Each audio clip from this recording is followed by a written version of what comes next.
السلام عليكم ورحمة الله وبركاته. دمان صاحبنا الصوماليات ملك السؤال جوكتان يسكرتوا عبد الله وليسان جماعة ونكس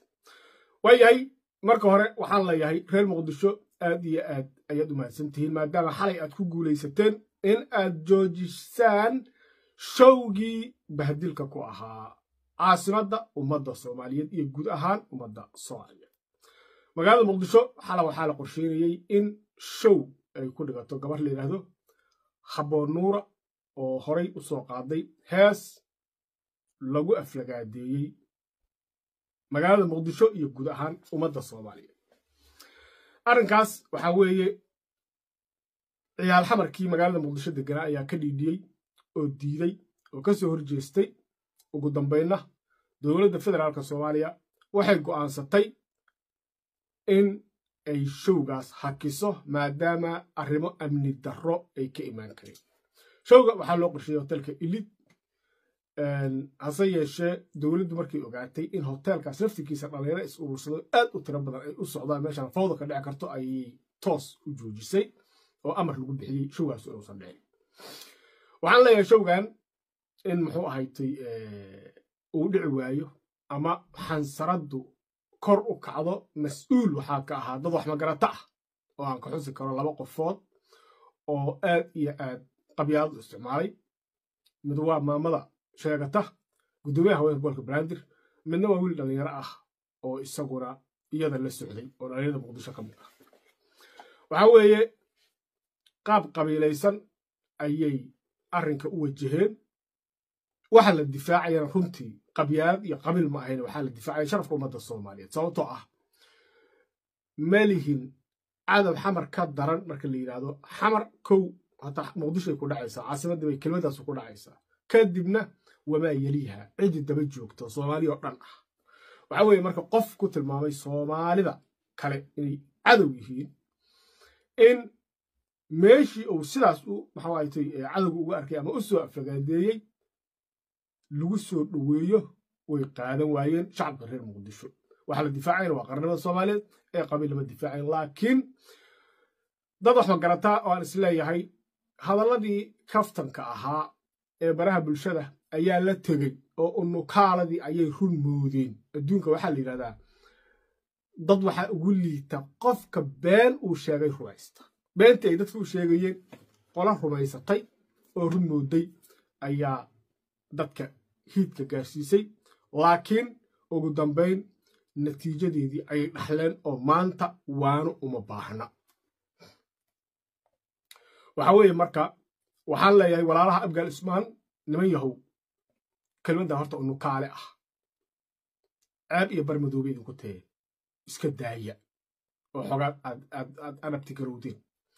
sababtoo ah waxa weeye magaaladu waa magaalo caasimad ah oo ummadda Soomaaliyeed oo dhan inay magaaladaas u dhisanto ay sabab u ahayd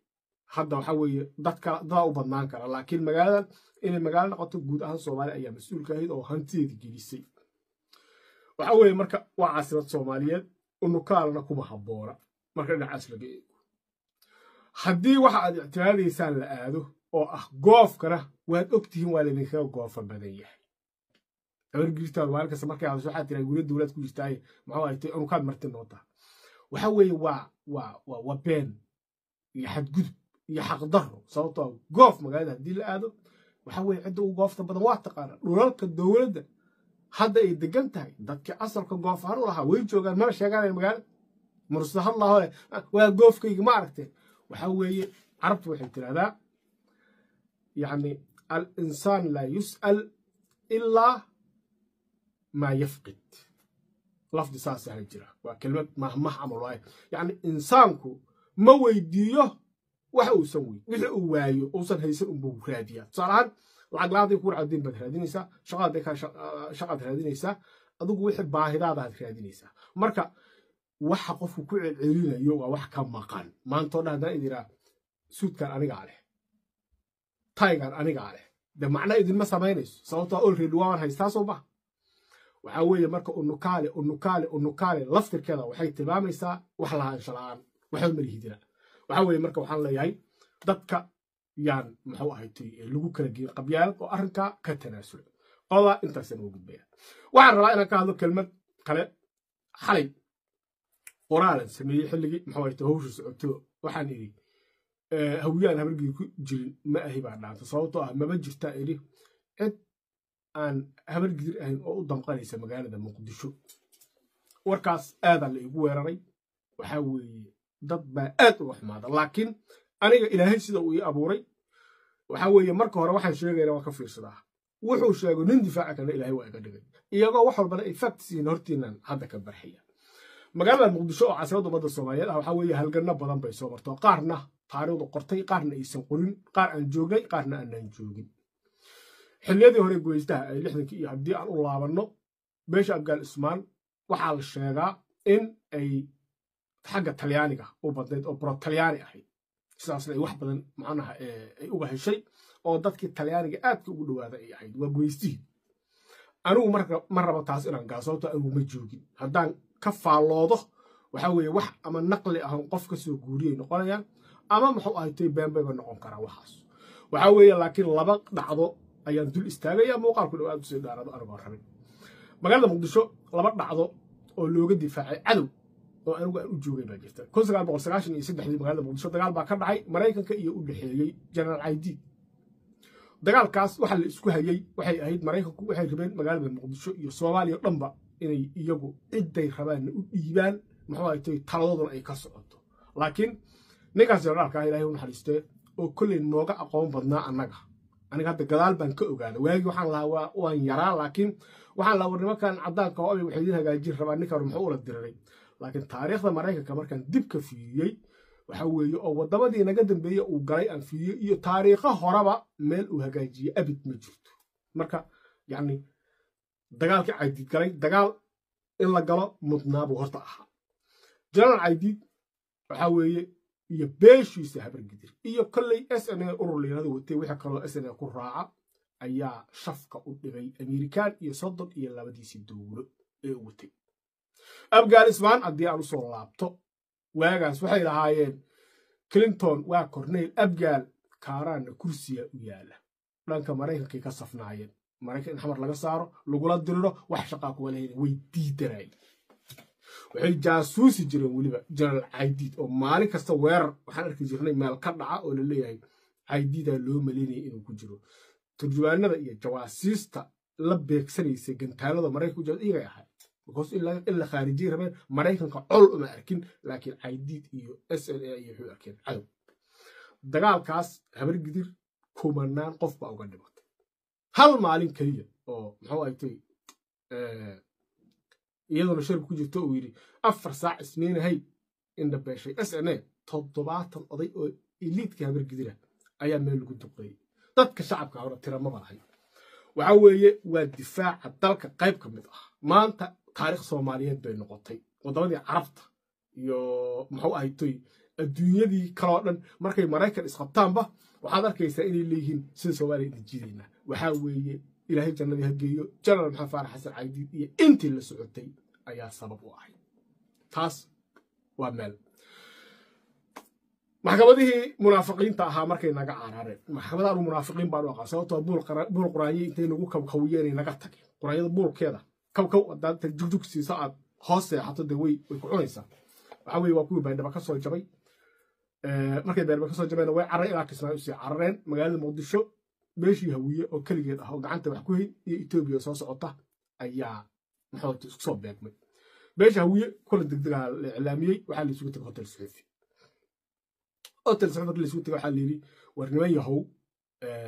waxa soo socota Xabashi dowladda yare tabarta daran ee la socota dadku waxba uma arag laakiin Itoobiyaanka 70 kun ciidanka ay soo socday maxaa buuxa kaba soo gaaraa dadka walwal ku hayay sababtoo waa niman isir ahaan oo nacab waxa la yiri marka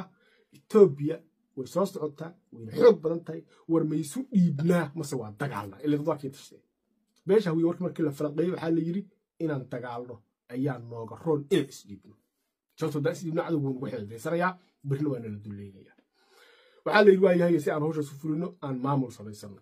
gole la yiraahdo golaha odayaasha dhaqanka beelaha hawiye la sameeyay gudoomiye golaha waxa laga dhigay nin abgaal ismaan oo dhigay Cabdi Imaam Cumar hadaan khaldaray hilowle ma nooleen marka Cabdi Imaam buu ahay jeclahay hadii uu san ahayna ina Imaam Cumar oo ala kulli xaal Abu Bakar gaabana ayaa gudoomiye laga dhigay gudoomiye ku-xigeenka xaji cali laga dhigay maxamed xasan xaad afhayeenka beelaha na waxaa laga dhigay ninka la yiraahdo ishaq axmed diri cali allah u naxariisto saas markii la yahay waxaa hawiye isku raacay dhaqaale in la urursado hub la iibsado dagaal la galo Itoobiya kale la jihaado xaalku isagoo uu sidaas yahay shir kale oo shirka hawiye ahayna abgaal wuxuu ku qabsaday hotel Ramadaan waa shirka salaad cali jeela ka qodbeyn doono oo uu leeyahay annagu Itoobiyaanka la jirnaa dowladan ka tirsannahay waxa weeye habar gidir iyo wixii kale ee daba jooga koonfurta muqdisho dhan mursade habar gidir hawiyaha kale degan kulli wuxuu leeyahay waxaan ka samaysanaynaa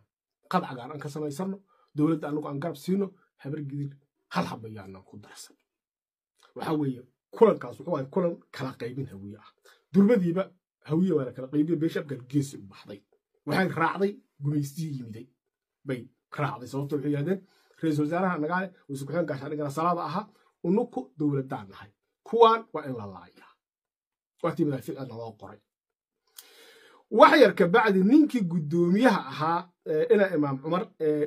gudoomiyaha yani golaha يعني محو هايتي odayaasha dhaqanka beelaha hawiye ninka ahaa ayaa hadana hoos laga dulmiyay ilaa mar rabaan abgaar in maxuu tahay hawshan gaa ninkii loo yeeray waxa li adiga madaxweyne Cabdullaahi Suwaar ugu geeyay nimankan kala jibi si naga burburiyo ina maraan la ka kaxaystay ninkii waxaan aragnay maxamed ibn Umar Allah u naxariistay maxamed ibn Umar walaalkii inuu ahaa jeclahay oo madaxtooye inta geeyay cagaha loo dhaqay sida qoolay la soo qabtay oo leeyahay waa ka soo tagay fidna wadayaashii yihiin habar gidir mursade dudubli baad cabde gaal jacal ugu dhaboodhan xawaado wixii joog sheekhan adigu hawiye kale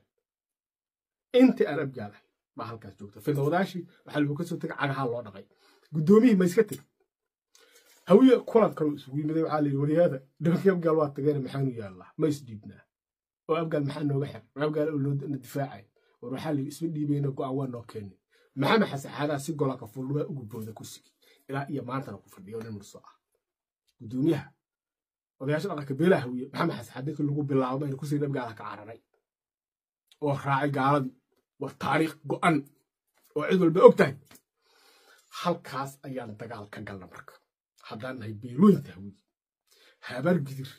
dagaalkaas 50,000 hadday ku dhimatay ugu yaraan 20,000 oo kamid habar gidir weeyaan magaalada muqdisho waxa weeye maanta anigu 5 oday markaan ka dago beeshayda jufada u dambaysa kumanaana ka dhimatay murso iyo iska naaf waxa weeye marka dagaalkaasay galeen ilaahay waa nagu guuleeyay Itoobiya 10 u dhignay waa la dirnay magaalada muqdisho waa ka saaray waxa weeye marka Afghanistan nimanka dhiigooda iyo maalkooda iyo naftooda intaasoo goor oo adigu aad cadowga la socotay hurayay ayaad waxaad leedahay kan adeeska oo ninku wuxuu leeyahay waa waardiyeystaa maantana waxay joogtaa cadowda waa labo oo waa midka gudaha iyo midka dibadda kii gudaha inaad hadana hor ordaysaan yaa la warrami kara aan kay maaragtay gabartaan naga socotaa yaa la warrami kara iyadana waad aragteen xay meeshii ku dambeysay waxaan leeyahay gabgabta la joojiyo cagiina dhulka dhiga gabadha miskiinta yare reer Samaroon annagu cadaawadna uma qabno beeshadoo beel culaadiyaba ma hubo beel nabaade laakiin waxa weeye waa edbin adinka abgaal ismaana iyo iyadaba xal waxa la idinku sameeyay nacayb ma waa edbin waa la idin edbinayaa magaaladan dad baa dhiigooda u huray oo every day u taagan inay cadawga ka difaacaan waxa weeye marka gabadhaas way gaftay waxay ku gaftay waxa weeye gurigeedii bay ku gaftay gurigeedii waa la edbinayaa inay fikirto baan doonayna nafsadeedana duulaan lagu maahan sharafkeedana duulaan lagu maahan hadda waxaad soo bedeshay gabarta wiilaa watay oo inuu dhistar waa la xidhiidayna dhib ma jiro guurka looma diidanaba gabadha kumanaan gabdhaha jooga oo beesheeda ama beelo kala oo xamar lagu qabo cidna ma hadal hayso laakiin waxa la diidan yahay dadkii aad cadowga u aqoonsatay walaalaha aad ku xadgudubtay in adigoo raalli ahow dhihin waxa la walaalka haddii candhuuftaadu gaarta calaacashada hadaba taalo waa inaad ka tirtaa candhuuftaad nagu tuftay maandhay naga tirun baan leenahay ha soo fadhiisato ha tiraahdo walaalayaal waan khaldamay annagaa u kala kicinayna annagaa barmuud garaynayna showgeeda waa walaashay laakiin waxa weeye inaad dulmisaa dhahdaan maya daciifnimay kugu taha haaligelin ha bixinin aad aduga hoos ka dhahdaan abgaalow xabadna aad u qaban weysaan dee waxa waa idinka ceebda ku tahay waxaan leeyahay reer muqdisho ha guulaystaan ciyaal xamar ha guulaystaan ummadda Soomaaliyeed